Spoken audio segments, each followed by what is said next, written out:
मेरी आवाज सुनाई दे रही है?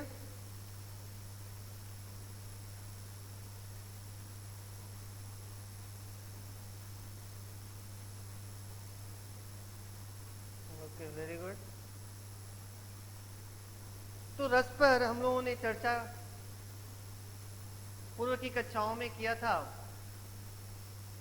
और मैंने कहा था कि अगली कक्षा में मैं उससे संबंधित जो प्रश्न उत्तर है मैं लिखा दूंगा आप लोगों को। तो सबसे पहले ये आप लोग मुझे बताओ, रस विषय क्या है? सुप्रभात नौरीन, तोमोदेव, वेरी गुड, सुनाई दे रहा है तो। सारथा, गुड मॉर्निंग। तो सबसे पहला प्रश्न ये था कि रस क्या है, रस के कितने अवयव हैं, और रस का संबंध मुख्यतः किससे माना जाता है। ये कई प्रश्नों पर पूर्व की कक्षाओं में चर्चा हो चुकी है। सबसे पहले जो है, रस शब्द की उत्पत्ति कहाँ से हुई थी? तो मैंने बताया था भरत मुनि के नाट्य शास्त्र में सबसे पहले देखने को मिलता है, जहां पे हम लोगों ने पढ़ा था विभावन और विचारी संयोगादश निष्पत्ति, अर्थात विभाव, अनुभाव, संचारी भाव, इनके संयोग से, इनके मिलने से रस की उत्पत्ति होती है। रस का अर्थ क्या है? तो रस का अर्थ होता है आनंद की अनुभूति। कई विद्वानों ने कहा है कि वाक्यम रसात्मक काव्यम, यानी काव्य में रस से जो रस से युक्त जो वाक्य है वो काव्य कहलाते हैं। तब हम लोगों ने उसके बाद अस्थाई भाव पढ़ा था, फिर विभाव पढ़ा, फिर अनुभाव पढ़ा, फिर व्यभिचारी पढ़ा। माने ये जब एक साथ मिलते हैं और मिलकर जब व्यक्त करते हैं या प्रकट करते हैं तब रस की उत्पत्ति होती है। मैंने आप लोगों से उदाहरण भी दिया था कि मान लीजिए कि अगर आप लोग कोई टीवी सीरियल ले लीजिए या फिल्म ले लीजिए, कुछ भी आप लोग देखते हैं, तो जब भी देखेंगे, देखिएगा दृश्यों के अनुसार क्या होते हैं, आपके मन के मनोभाव जो है वो बदलते रहते हैं। जब दुखद दृश्य हम लोग देखते हैं तो क्या होते हैं? करुणा के भाव उत्पन्न होते हैं, यानी करुणा नामक रस उत्पन्न होता है। जब कोई हास्य दृश्य देखते हैं तो वहां पे क्या होता है? हंसी के भाव उत्पन्न होते हैं। या जब कोई ऐसी घृणात्मक कोई चीज देखते हैं तो वहां पे क्या होता है? घृणा के भाव उत्पन्न होते हैं। तो यहाँ विभिन्न तरह की घटनाओं के अनुसार या स्थितियां या परिस्थितियां, पूर्व की कक्षाओं में इन पे विस्तार से चर्चा हुई है, उनके अनुसार मन में क्या होते हैं? वो भाव उत्पन्न होते हैं, और जब अव्यक्त होते हैं, जब तक भाव के रूप में है, मन के भीतर है, तब तक वो अस्थायी भाव है। उसके बाद क्या होता है? विभाव, यानी उत्पन्न हुआ। अनुभाव, उसको हम लोगों ने महसूस किया। उसके बाद व्यभिचार होता है, यानी संचार करता है वो, और उसके बाद जब व्यक्त होता है तब जाकर रस होता है। हाँ, आप लोग के मन में प्रश्न उठ सकता है कि सर कांटा चुभता है तो हम लोग तो तुरंत पैर उठा लेते हैं, लेकिन उसकी अनुभूति में क्या होता है कि इतनी तीव्र गति से होती है, मस्तिष्क तक हमारी इतनी तीव्र गति से वो चली जाती है कि हम तुरंत करते ओह करके पैर उठा लेते हैं। यानी यहाँ जो दर्द, जो तकलीफ जो हुई, जो कष्ट हुई, उसकी वजह से क्या होता है? उसका एहसास बहुत जल्द हो जाता है। ठीक है, तो यहाँ पे दुख या कष्ट का भाव होता है। तो यहाँ पे अस्थाई भाव हम लोगों ने देखा था कि 11 थे, 9 और 2, और उससे उत्पन्न होने वाले रस भी कितने थे? 9 और 2, 11। यानी मैंने बताया था कि वात्सल्य और भक्ति जो दोनों ये रस आए थे, ये बाद में आए थे। आरंभिक दिनों में जब रस की उत्पत्ति हुई थी उस समय इसकी संख्या अस्थाई भाव की 9 मानी गई थी और रसों की संख्या भी 9 मानी गई थी। लेकिन जैसे जैसे विद्वानों ने इस पर काम करना शुरू किया, जैसे जैसे हम लोग आगे बढ़ते गए, तो बाद में और 2 अस्थाई भाव को जोड़ा गया, माने इष्ट देव यानी ईश्वर की आराधना वगैरह, जिससे हम लोग भक्ति करते हैं, और बच्चों के प्रति जो ममता होता है, जो प्रेम होता है, उसको हम लोगों ने वात्सल्य कहा था। तो ये था अस्थाई भाव 9 और 2, 11, प्लस यहाँ पे 10 थे। आज हम लोग जो है प्रश्नोत्तर लिखा दे रहा हूं मैं आप लोगों को, प्रश्नोत्तर आप लोग लिख लो। इसके अलावा जो भी आप लोगों के मन में प्रश्न हो, अभी आज भी आप लोग मुझसे पूछ सकते हो, या ई पोर्टल तो है ही वहां पर। और सृजन वगैरह का प्रश्न था कि सर ई पोर्टल कुछ दिनों काम चल रही थी इसलिए वो थोड़ा सा समस्या हुई थी। अभी आप लोग वहाँ पे जो भी प्रश्न कर सकते हो, जो भी पूछना है, जो भी टीचर्स को अपलोड कर, मैंने जो भी उनको क्वेश्चन आंसर अपलोड कर सकते हो, डाउनलोड कर सकते हो, अभी सब कुछ कार्य किया जा सकता है। ये जो तुम्हारा प्रश्न था मुझसे, इसका उत्तर भी मैंने आज आप लोगों को दे दिया। तो आज ये जो प्रश्नोत्तर मैं बोर्ड पे लिखा रहा हूँ, सभी अपनी कॉपी निकाल लो और कॉपी में लिख लो। श्रृंगार रस के बारे में से संबंधित जो प्रश्न पूछे जाते हैं उस पर पहले मैं चर्चा कर दे रहा हूं कि श्रृंगार को क्या है, श्रृंगार रस को जो है रसराज कहा जाता है। श्रृंगार रस को क्या है, इसको रसराज की उपाधि दी गई है। क्यों? क्योंकि इसमें एक संयोग श्रृंगार और वियोग श्रृंगार है। और मनुष्य श्रृंगार का जैसे ही शब्द आता है तो कहीं ना कहीं इसका संबंध जो होता है खुशी के संदर्भ में या हर्ष के संदर्भ में अधिकांशतः हम लोग लेते हैं। इसका अर्थ ये नहीं है कि वियोग नहीं है यहाँ पर, इसके हम लोग आगे दो भेदों पे भी लिखेंगे, संयोग और वियोग। जब हम मिलते हैं तो क्या होता है, खुशी का बोध होता है। जब हम बिछड़ते हैं एक दूसरे से तो वहां पर क्या होता है, वियोग का होता है। यहाँ पे लेकिन बिछड़ना, मैं यहाँ अलविदा नहीं कह रहा हूँ। बार बार मैंने देखो, आप लोग देखोगे जो भी मैंने व्याकरण की कक्षाएं ली है रस से संबंधित, उसमें मैंने बार बार आप लोगों से कहा है यहाँ वियोग का अर्थ है जहां मिलने की फिर से संभावना हो, आशा हो, या जहां मिलन संभव है। यानी इसीलिए यहाँ पे विदा शब्द का हम लोग बोल सकते हैं वियोग का संदर्भ। जैसे मान लीजिए आप लोग किसी रिश्तेदार के यहाँ गए हैं, जब वहां से आप लोग आ रहे हो वापस तो दुख नहीं होता है, तकलीफ नहीं होता है, कष्ट नहीं होता है, ये है वियोग। और अगर कहीं अलविदा की स्थिति है तो वो हो गया शोक, अस्थाई भाव है, जिसका रस क्या है, करुणा रस है। सबसे पहले आप लोग को जो करना है, जितने लोग आज कक्षा में हो या अपने बाकी मित्रों को भी आप लोग बता देना, सबसे पहले जरूरी है वो जो अस्थाई भाव मैंने लिखाया था 11 और रस जो लिखा है 11, इसको अच्छी तरह से आप लोग याद कर लो जरूरी। अगर समझ सकते हो तो समझ लो, नहीं तो उसे अच्छी तरह से याद कर लो आप लोग, क्योंकि इसी से पूरा रस का संबंध है। जब तक कई बार प्रश्न ये पूछा जाता है, अस्थाई भाव दे दिया गया, पूछा गया कि इसमें कौन सा रस है, कई बार रस दे दिया गया, पूछा जाएगा कि इसमें अस्थाई भाव क्या है। जैसे मैंने मान लीजिए यहाँ पे पहला प्रश्न था श्रृंगार रस को रसराज कहा जाता है, और दूसरा प्रश्न मैंने लिखा है श्रृंगार रस रति। रति क्या है, अस्थाई भाव है। रस कौन सा उत्पन्न होगा, श्रृंगार रस उत्पन्न होगा। तो इस तरह के प्रश्न पूछे जाते हैं। अगर आप लोग 3-4 साल का क्वेश्चन पेपर 5 साल का लेकर देखो, रस से संबंधित इसी तरह के प्रश्न कई बार पूछे गए, रहेंगे ही रहेंगे। एक प्रश्न तो जरूर रहेगा कि अस्थाई भाव दे दिया जाएगा, रस पूछा जाएगा, या रस दे दिया जाएगा, अस्थाई भाव पूछा जाएगा। इसलिए सबसे ज्यादा जरूरी है उन दोनों को याद कर लो आप लोग। तो यहाँ पे ये प्रश्न कई बार पूछा जाता है कि रसराज किस रस को कहा जाता है, तो आप लोग को याद करना है श्रृंगार रस को रसराज भी कहा जाता है। श्रृंगार रस का अस्थाई भाव क्या है, रति है। यह रति का अस्थाई भाव का रस क्या है, इससे कौन सी रस की उत्पत्ति होती है, तो वहां हो जाएगा श्रृंगार रस। तीसरा प्रश्न आप लोग लिखिए। अब देखिए इसमें आलंबन कौन होता है,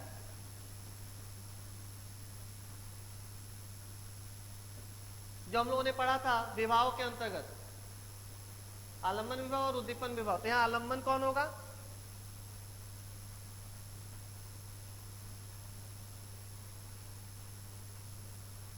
नायक या नायिका।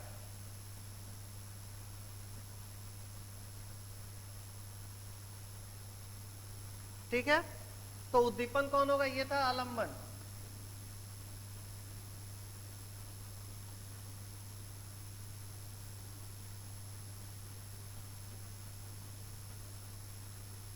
आलंबन उद्दीपन सब पूर्व की कक्षा में लिखाया जा चुका है, लेकिन मैं देख रहा हूं आप लोगों को कक्षाएं फॉलो नहीं कर रहे अच्छी तरह से। वहां देखना आप लोगों को अस्थाई भाव, विभाव, अनुभाव और संचारी भाव के जो भी भेद लिखाए गए उसको अच्छी तरह से लिख लेना है आप लोगों को, और उसको पढ़ना है बार बार। और जहां जो चीजें नहीं समझ में आए मुझसे पूछ भी लेना है। तो यहाँ पे उद्दीपन विभाव क्या है,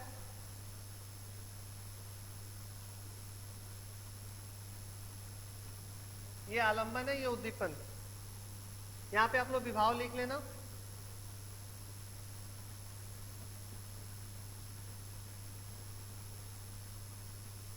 आलंबन विभाव, यहाँ पे उद्दीपन विभाव।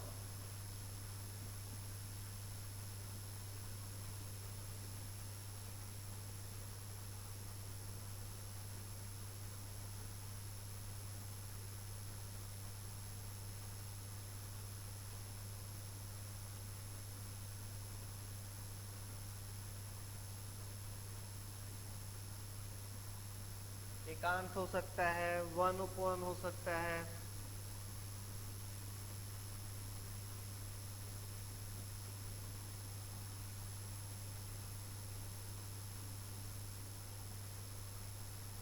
वसंत हो सकता है,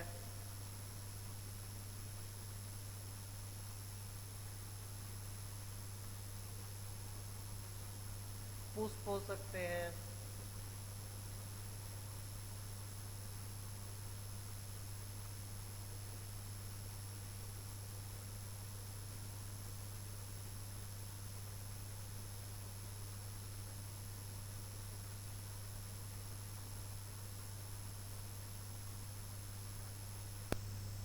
मनोभाव,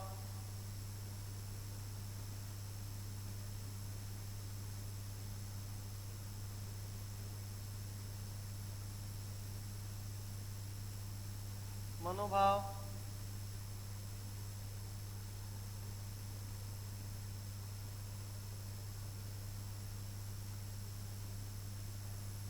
ठीक है। तो ये सभी चीजों के अलावा जो है मैंने वहां पे क्या होता है, एकांत हो सकता है, वन, उपवन, वसंत, पुष्प, मनोभाव, इनका संबंध किससे हो सकता है, किसका एकांतवास, ठीक है। तो यहाँ पे उद्दीपन जो होता है वो नायक या नायिका दोनों का एकांतवास हो सकता है, वन उपवन में उनका मिलन हो सकता है, वसंत ऋतु जो होता है जहाँ पे देखिएगा कई बार क्या होता है, जब अगर पद्मावत एक काव्य है, संग्रह है, वहां पे मान लीजिए वहां पे जब कहा जाता है कि रानी कहती है कि राजा के वियोग में कि बसंत तुम कत रहत हरे, मैंने राजा के विरह में तुम भी क्यों नहीं जल जा रहे हो, तुम भी क्यों नहीं नष्ट हो जा रहे हो। यहाँ कई बार क्या होता है, प्रकृति जब हम साथ किसी का वियोग हो जाता है, जब हम किसी से बिछड़ जाते हैं तो उसमें प्रकृति भी सुंदर नहीं लगती। तो इसीलिए यहाँ पे जो भी है, या कई बार एकांत में मनुष्य जब रह रहा है तो उसे अच्छा नहीं लगता है, मिलने की आशा रहती है उसे। तो यहाँ पे ये सारी घटनाओं का जो संबंध है उद्दीपन विभाव से है। इसके अलावा भी आप लोग लिख सकते हो नायिका तथा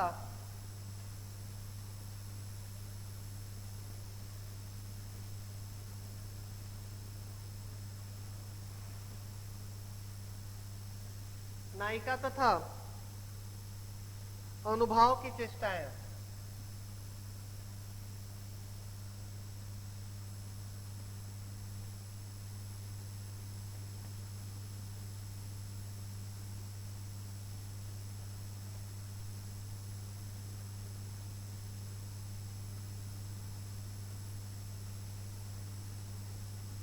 मैंने अनुभव करने की जो चेष्टाएं हैं,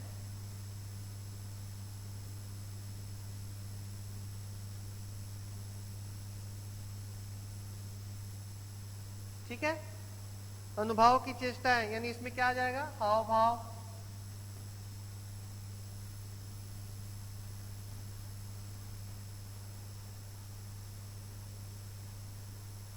तिरछी चितवन,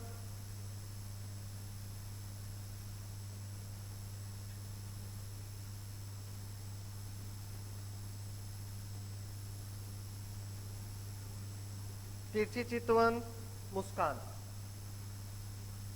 मैंने यही चीज आप लोग को भी बता रहा था कि यहाँ पे संयोग और वियोग दोनों की स्थिति देखने को आप लोगों को मिल रही है, और इसका संबंध नायक या नायिका दोनों में से किसी एक के साथ हो सकता है। वो आलम्बन विभाव अगर नायिका है तो उद्दीपन जो होता है नायिका हो सकती है, अगर वहां पे नायक है तो यहाँ पे नायिका, यहाँ पे नायिका है तो वहां पे नायक।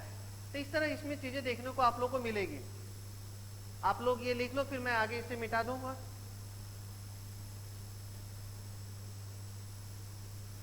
सबका लिखना हो गया ये,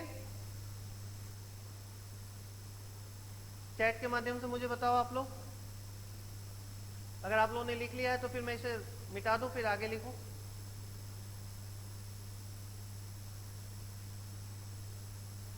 थोड़ा सा बाकी है उसमें, ठीक है, लिख लो आप लोग।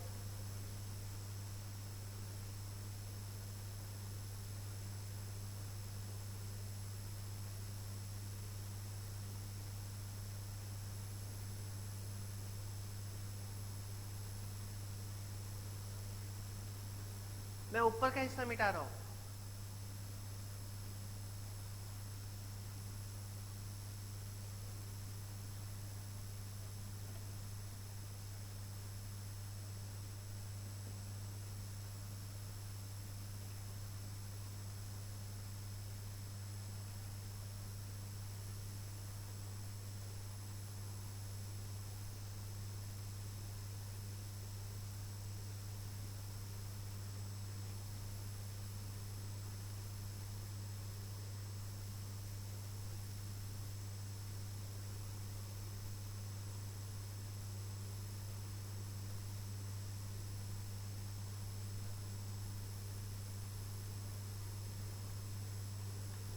ये अभी हम लोग पढ़ रहे थे श्रृंगार रस के बारे में, जिसमें हम लोगों ने अभी देखा विभाव, उसके बाद हम लोगों ने देखा अनुभव।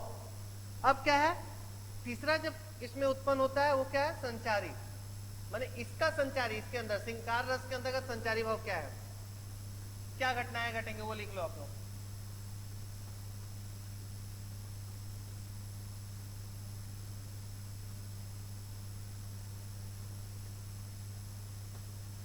संचारी भाव यहां पे देखो क्या रहेगा,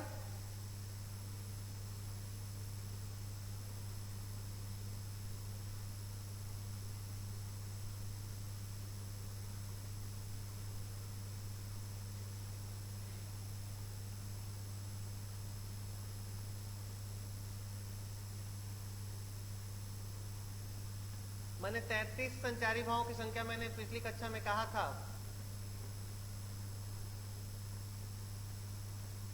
तो श्रृंगार रस के अंतर्गत कौन सा रहता है वो आप लोग देख लो। 33 संचारी भावों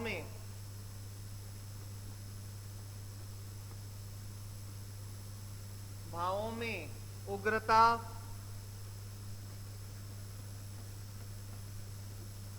मरण, अर्थात कहने का तात्पर्य है इन सब का संबंध जो है श्रृंगार रस से नहीं है।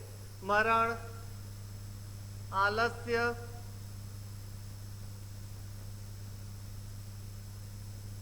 जुगुप्सा, इस सब का संबंध जो है, जुगुप्सा का संबंध घृणा से है।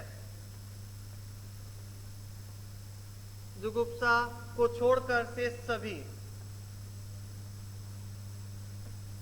मैं बाद में आप लोग को 33 संचारी भाव कौन कौन से वो लिखा दूंगा, तब आप लोग को चीजें और स्पष्ट हो जाएंगे। को छोड़कर शेष सभी संचारी, शेष सभी संचारी भाव, जैसे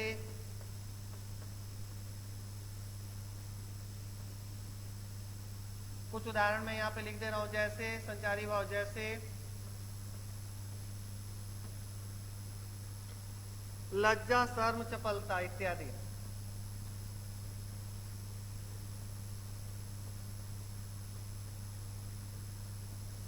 लज्जा, शर्म, चपलता माने चंचलता जिसको हम लोग कहते हैं, इत्यादि।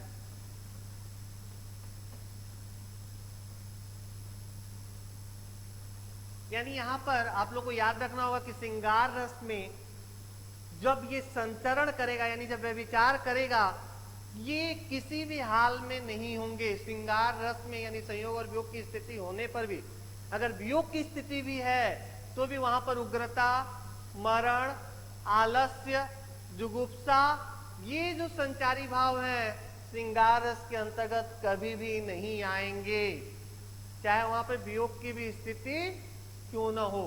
इसलिए मैंने आरंभ में ही कहा था वियोग माने यहाँ पे क्या है, क्षणिक है, वहां पे फिर से मिलने की आशा है। इसलिए मैंने उदाहरण दिया कि मान लीजिए अगर हम लोग किसी सगे संबंधी या रिश्तेदार के यहाँ जाते हैं तो क्या होता है, फिर वहां वापस नहीं जा सकते, उनसे दोबारा नहीं मिल सकते, क्योंकि मैंने हम लोगों के साथ उनकी जो है अभी विदाई हुई, यानी हम लोगों ने विदा कहा है, अलविदा किसी को नहीं कहा है। अलविदा का अर्थ क्या होता है, जहां मिलने की कोई आशा नहीं है, संभावना नहीं है, यानी धरती को छोड़कर जब हम चले जाते। इसलिए यहाँ पे देखिए मारण भी कहा गया, और यहाँ पे आलस्य के भाव नहीं होते।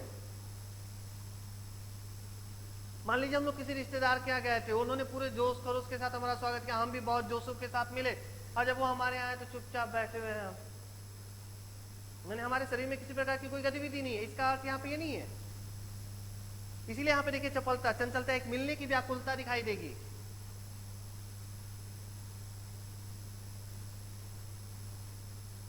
तो ये उद्दीपन भी अधिक यहाँ पे लिखा हुआ भी, अगर यहाँ पे देखिए एकांत, वन उपवन में मिलन हो सकता है, वसंत में हो सकता है, फूलों के माध्यम से हो सकता है, हम लोग खूबसूरती या सुंदरता का वर्णन करें।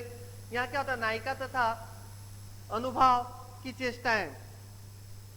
तो यहाँ पर क्या है, हाव भाव, तिरछी चितवन, मुस्कान, ये सभी जो है किसके संबंधित है, संयोग से संबंधित है।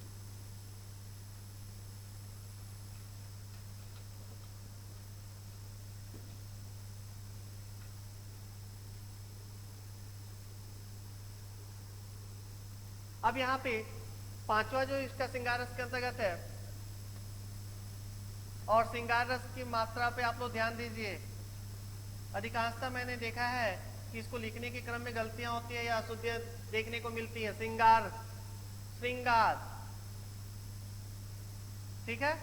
ये नीचे री वाला जो है रॉ, श्रृंगार रस के दो भेद है,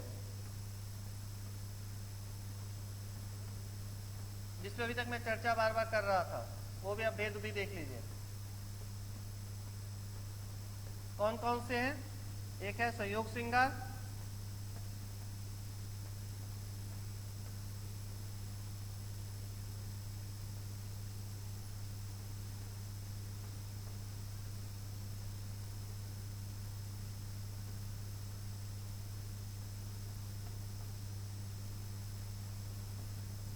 संयोग श्रृंगार क्या है? संयोग श्रृंगार लिख लीजिए यहां पर।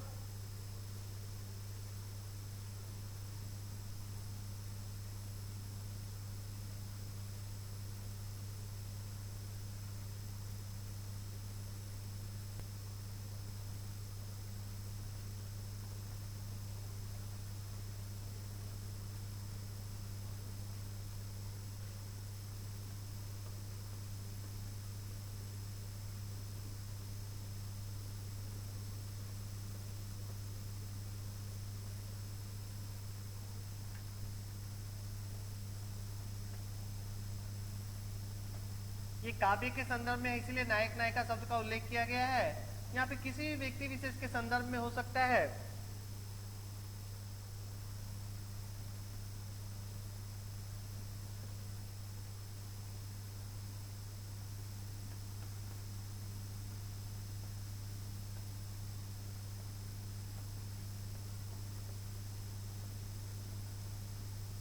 जहां हम एक दूसरे से मिलते हैं,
वह संयोग श्रृंगार कहलाता है।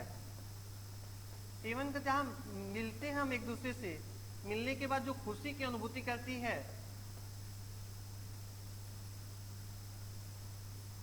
कहलाता है। माने सेवन करते हुए संयोग श्रृंगार कहलाता है। यानी जहां पे मिलने के बाद हमें जो खुशी प्राप्त होती है, वो वाक्य बड़ा हो जाता है, इसलिए मैंने यहाँ पे उसे कोष्टक में नहीं लिखा।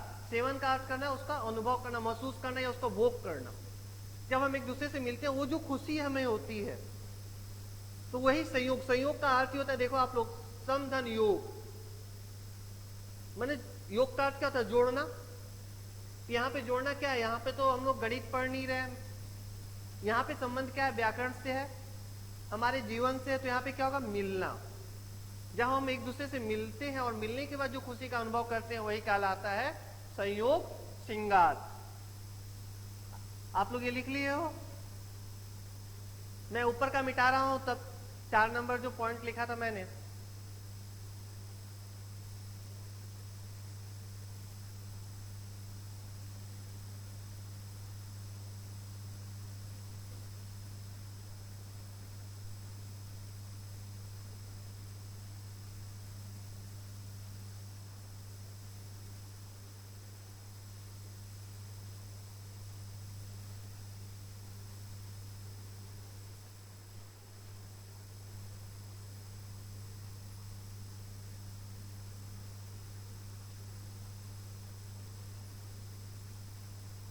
ठीक है, इसमें एक और आप लोग जोड़ लो यहां पर,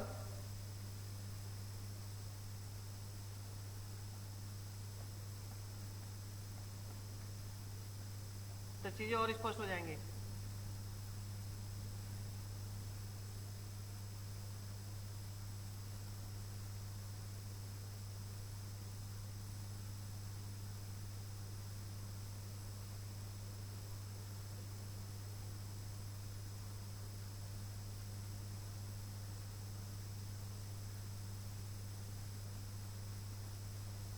यहाँ और इजी शब्द लिख दे रहा हूं मैं।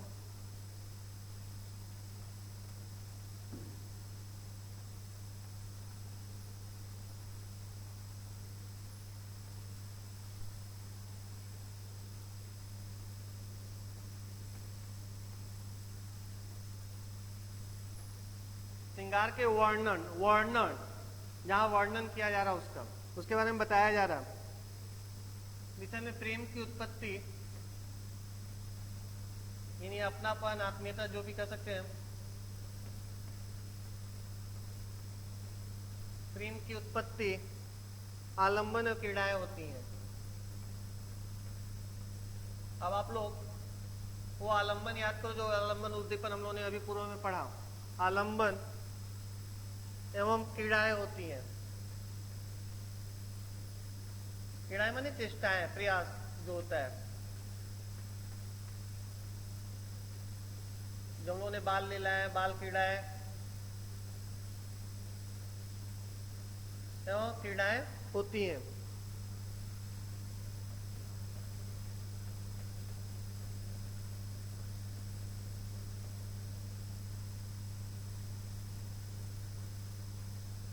क्या होगा यहाँ पे? उत्पत्ति,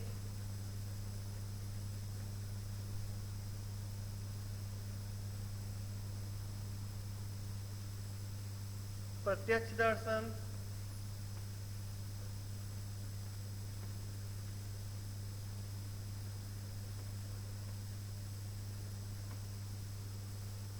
गुण, श्रवण,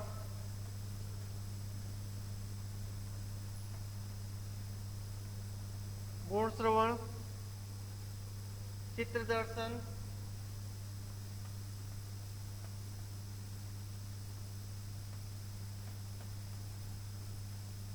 चित्र दर्शन या स्वप्न दर्शन द्वारा होती है। यानी यहाँ पे प्रत्यक्षता भी हो सकता है और अप्रत्यक्षता भी हो सकता है। अब यहाँ पे देखिए, चित्र दर्शन या स्वप्न दर्शन या गुण दर्शन,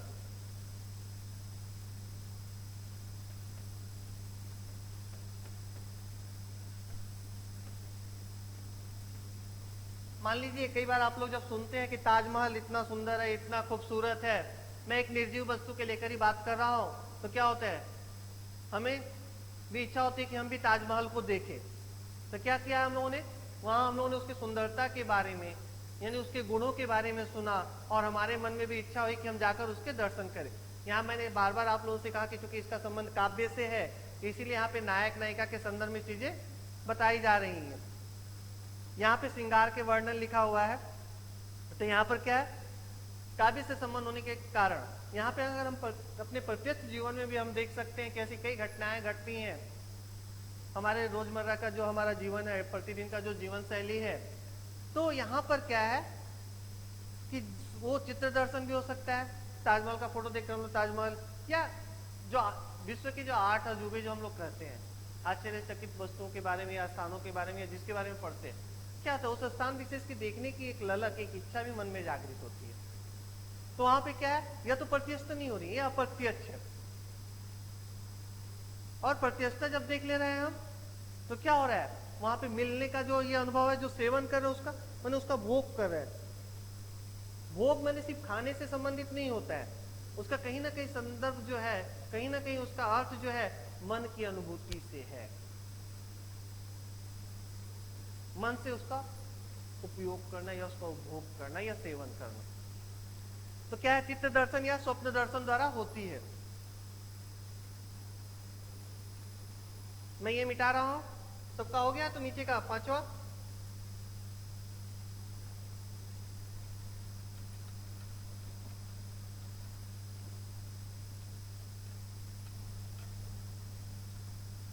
अब जैसे देखिए एक उदाहरण मैं यहाँ पे पढ़ दे रहा हूं। कहट, नटत, रिझत, खिजत, मिलत, खिलत, लजियात, भरे भवन में करत है नैनन ही सो बात। यहाँ पे बिहारी जो है नायक नायिका की स्थितियों का वर्णन कर रहे हैं कि पूरे सभा उपस्थित है, बहुत सारे लोग वहां पे मौजूद है। वहां पे क्या हो रहा है, नायक नायिका जो है आंखों में इशारों ही इशारों से बातें कर रहे हैं। इसीलिए देखिएगा वहां पे तिरछी नजर से लेकर ये सभी शब्दों का उल्लेख किया गया था। क्या करे, कहत माने आंखों में नायक जो है नायिका से कुछ कहता है। नटत, उस पर नायिका क्या करती है, मना कर देती है। रिझत, इसमें नायक क्या होता है, रिश्ता है, माने उस पर मोहित होता है। खिजत, इसमें नायिका क्या करती है, गुस्साती है। फिर उनकी आंखें एक दूसरे से मिलती हैं। फिर क्या होता है, दोनों के चेहरों पर एक खुशी के भाव नजर आते हैं। इस खुशी के भाव के कारण क्या होता है, लजियात यानी नायिका शर्मा जाती है। ये सारे शब्दों का उल्लेख देखिएगा अभी आप लोगों ने लिखा है।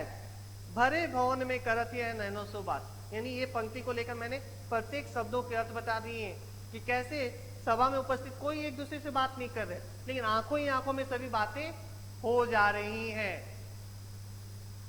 कई बार आप लोगों ने महसूस किया होगा कि मान लीजिए हम अध्यापक गण हैं या मम्मी पापा हैं, आप कुछ ऐसा कर रहे हो जो स्वीकार योग्य नहीं है। मम्मी जैसे आंखें दिखाती है तो क्या होता है, आपको समझ में आ जाता है, या पापा देखते हैं ऐसे कुछ बोल नहीं रहे वो लोग, लेकिन आप लोग समझ जाते हो कि मेरे इस कार्य से वो लोग खुश नहीं है, मुझे ये कार्य नहीं करना चाहिए। तो ये एक उदाहरण संयोग का है, आप लोग लिख लो यहां पर उदाहरण।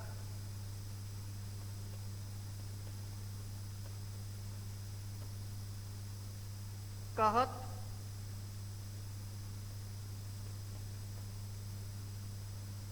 नटत, रिझत,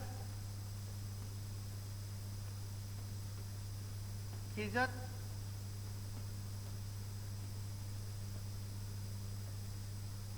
मिलत, खिलत, ये एक ही पंक्ति है, ये एक ही पंक्ति अभी मैं लिखा रहा हूं, खिलत लजियात।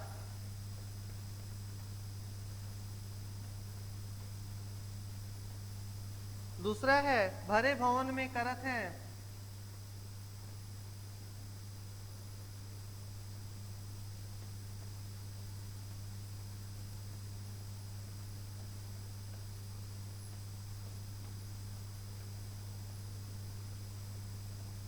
करत है नैनन ही सो बात।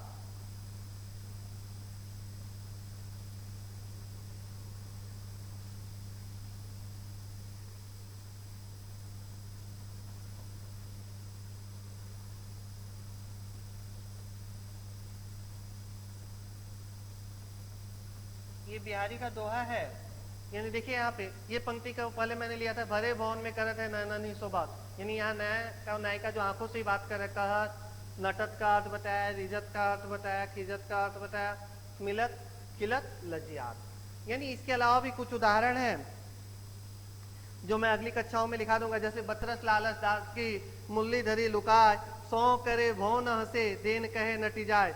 यानी यहाँ पर राधिका क्या है, श्री कृष्ण की मुरली जो है छिपा लेती है। जब श्री कृष्ण बार बार मुरली मांगते हैं और राधिका क्या है, मुरली देने से मना कर देती हैं। तो यहाँ पे बतरस लालच लाल की मुरली धरी लुकाए, सौ करे भौ हंसे देन कहे नटी जाए। इसके अलावा भी है, देखी रूप लोचन ललचाने, हर के जनु निज निधि पहचाने, थके नयन रघुपति छवि देखी, पलकन हूं पर हरि निधि की। यहाँ राम के रूप सौंदर्य का वर्णन किया गया है कि किस प्रकार उनकी तस्वीर को देखकर, उनको देखकर किसी की भी आंखें वहां से पलके जो है झपकने का नाम ही नहीं लेती है। तो मैं एक दो उदाहरण और अगली कक्षा में जब भी, चाहे वो ऑफलाइन जो भी कक्षाएं होंगी, मैं वहां पे बोर्ड पे लिखा दूंगा, लेकिन ये कंटिन्यू होगा आप लोग कि जिस भी कक्षा उसके बाद से आप लोग इसे लिख लेना। तो आज की कक्षा मैं यही समाप्त कर रहा हूँ। किसी के मन में इससे संबंधित कोई प्रश्न है तो पूछ सकते हो।